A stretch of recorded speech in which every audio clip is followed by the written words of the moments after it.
Hello and welcome back to another Maxwell Mechanics YouTube channel video. And in this video, I'm going to be talking a bit about what you'll need to swap a 1996 Ranger from an automatic to a manual.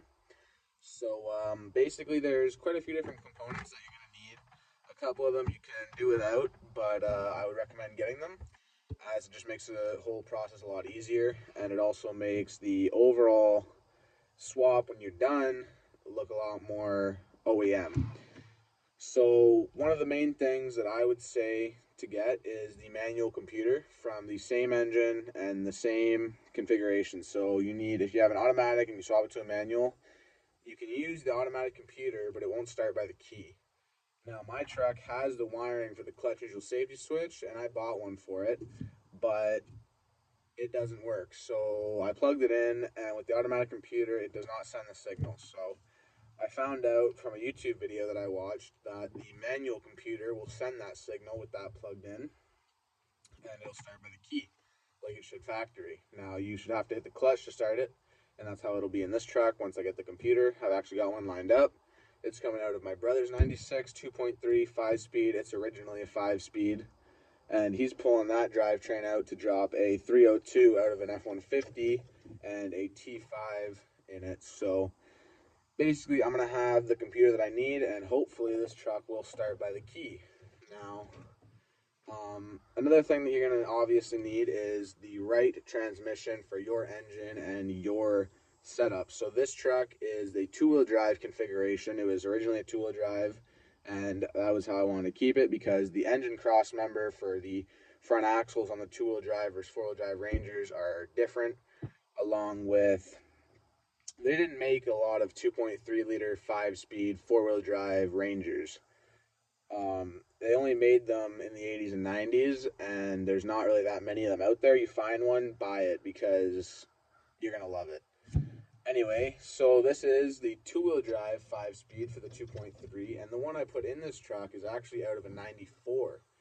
Now, because it's a manual, it works, and the bolt pattern on the bell housing is the same as on the 96, along with you have to put in the throwout bearing for a 96, but you could probably use one out of a 94 too. I just bought one for a 96 because I figure it's a 96 engine, right? But yeah, so you're definitely gonna need the 5-speed trans. It's the biggest part of the swap. I paid $300 for this one, and it goes through all the gears. All the gears work good. I put a shift kit in it, like a shifter rebuild kit, and my brother made me this custom. Let me show you this. He made me this custom 5-speed shifter out of chain link and a bolt along with an 8mm, and down there where it bolts to the trans, or it bolts onto the shift stick that goes into the trans, it is the stock shifter. But it also has the 8-ball. I bought that off Amazon for about 15 bucks. And yeah, guys, so that's pretty much how I did it with the 5-speed. You know, the custom shifter isn't necessary, but if you want to do that, you can, obviously. Another thing you're going to need, obviously, is the clutch pedals. Now, with the 96, you can buy them off Rock Auto, at least last time I checked. And they're about $120 before shipping, so it's not really that bad. But I got this set for 60 bucks out of a Mazda in the scrapyard, a newer one, like a 2006. Because the pedal assemblies for the manual is the same in these trucks from, I believe, 95 up to 2007. So if you're looking to get a pedal assembly and you have a 96, you got a couple years that you can get them from. Along with, you're going to need a clutch, a flywheel, a pressure plate. You're going to need a throwout bearing. You're going to need a slave cylinder. You're going to need a clutch master cylinder. And you're also going to need the shifter cover that goes over the hole in the floor where the shifter comes through. That's something I just recently got for this truck. It hasn't had one since I did the swap, and it was just open, and you could hear the exhaust coming through. And sometimes you could smell it a little bit, so I finally got that plate put in. I use self-tappers to hold it down because the plate that's on this truck is an automatic one that I just cut the hole in for the standard shifter. So yeah, one other thing you're going to need is the manual computer. Now, I know I was already talking about that, but if you want the truck to fire up by the key, at least in my experience with this truck, you're going to need the manual computer from the same year, or basically 95 or 97 for the 96 will work. work. And make sure it's the round dash 95 if you're getting it from a 95, because the square dash will not be the same. The computer won't work. It's completely different. It's OBD1. Everything's different on the 94 and early 95 versus late 95, 96, 97. And then obviously they changed everything again in 98. So if you're doing this on a 96 or a 97, then you're going to want one most likely from a 96 or 97, but not, late 95 will work if it has the round dash like this truck does. So you need the computer if you want to hit the clutch like that and fire it up by the key, which is what my goal is in this truck. Right now I have a push button start that's wired up to the solenoid. I just drive it around the yard, right? It's not on the road yet. But yeah, so you're going to need that. You're also going to want to get the shifter surround cup holders. Now, you don't need to get these. You can go without them. I didn't have them for a while, but they're definitely nice to have for storage and drinks. In this truck, I also have a center console. Let me see if you guys can see that. I have a center console. This truck originally was a 60/40 bench seat, and I cut the middle of the bench off on the driver's seat, and I put a seat cover on it, and I got a console for it out of the scrapyard for I believe 25 bucks. And yeah, that's not required for the 5-speed. I'm just talking a couple of little upgrades that I did after I did the 5-speed swap. And this is all in the midst of when I did the rebuild and all that. But one other thing you're going to want to get, or another thing you're going to want to modify, is the Prindle selector plate. Now, in the cluster, there is a little plate when it's an automatic that tells you what gear you're in. Obviously, you switch to a manual, you don't need that anymore. So what you're going to want to do is either take it out, paint over it, put some tape over the little slot that's open, pull the light out for it. That's something I'm doing today, actually, on this truck. And also, you're going to want to, if you don't want to go that route, you can get one from a manual truck. They have a little block-off plate that's just black. It doesn't have Prindle on it. It doesn't have a little opening for the selector. It's just a block-off plate. So you can go that route, but if you don't have, if you can't find a manual Ranger that has that, you can just get the one out of your automatic and paint over it and tape the back. It's the same deal. I'm putting mine in today. I just did that yesterday after finding it, after looking for a couple years. I think I'm really going on. Anyways, so yeah, you're gonna need obviously. So you're gonna need the 5-speed trans. You're gonna need the pedals, the computer.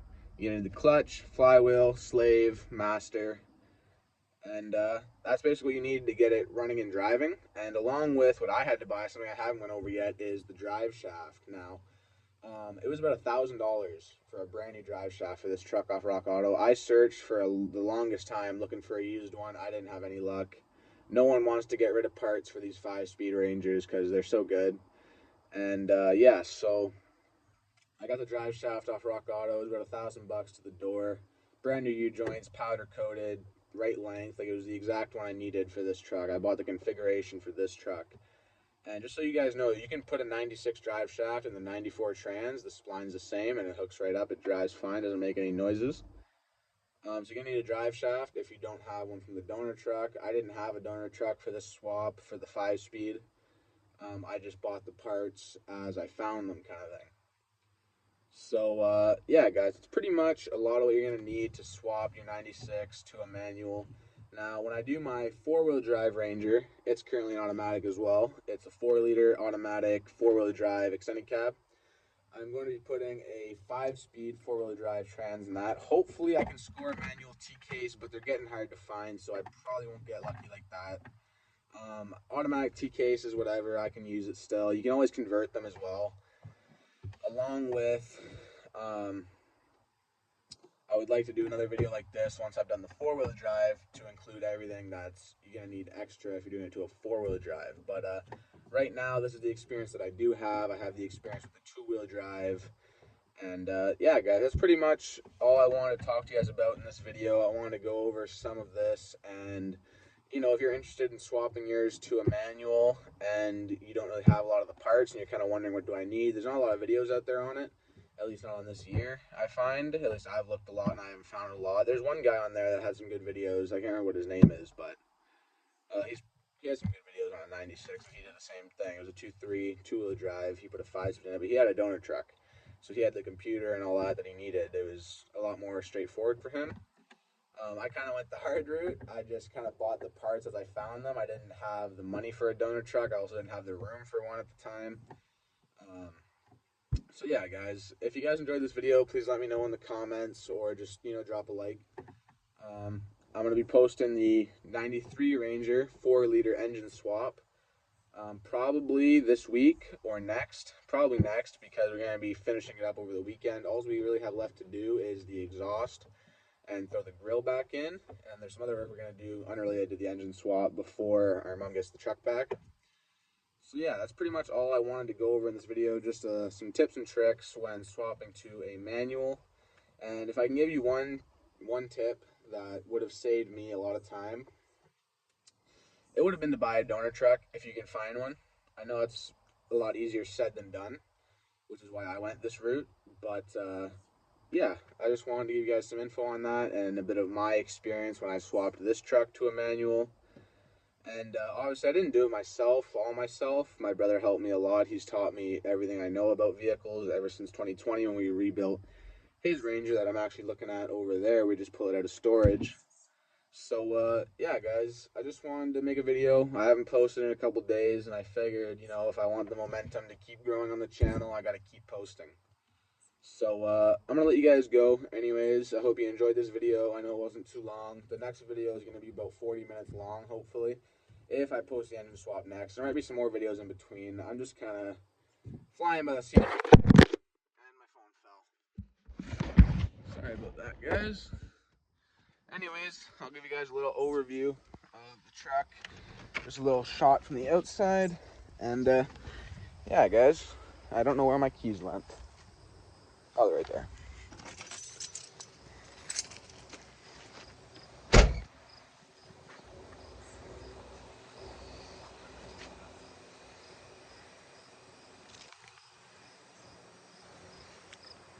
So yeah, guys, I hope you enjoyed this video, and tune in hopefully next video for the 4-liter engine swap. I know I've been saying that in a couple of different videos, but yeah, I'm hoping to post it probably next week sometime.